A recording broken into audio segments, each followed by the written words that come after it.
रामकृष्ण हरी. मी संगीता काळे भक्तिसार या चॅनलमध्ये पुनश्च एकदा आपल्या सर्वांचं स्वागत करते.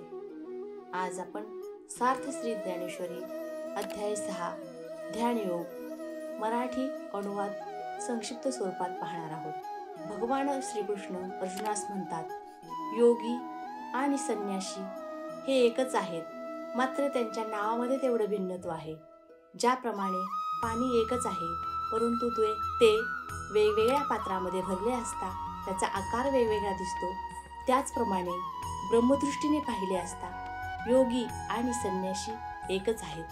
भगवान अर्जुनास म्हणतात, हे अर्जुना, कर्म करूनही फळाची अपेक्षा जो धरत नाही तो पुरुष खऱ्या अर्थानं योगी होय.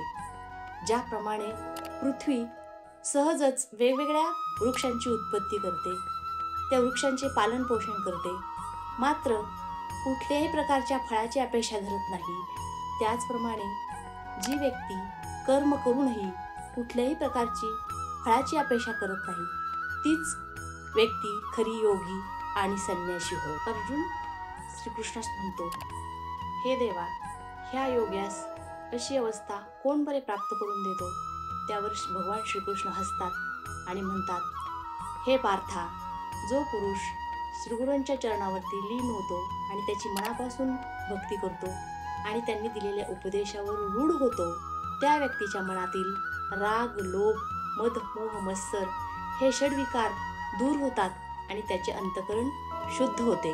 असे शुद्ध अंतःकरण झालेल्या पुरुषास मी, माझे, सुख, दुःख, मान, अपमान ह्या गोष्टी समजत नाही.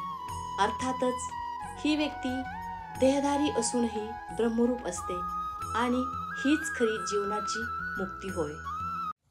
अशाच प्रकारचे आध्यात्मिक विचार ऐकण्यासाठी भक्तिसार या चॅनलला सबस्क्राईब करा. व्हिडिओ आवडल्यास लाईक करा, शेअर करा. जय जय रामकृष्ण हरी.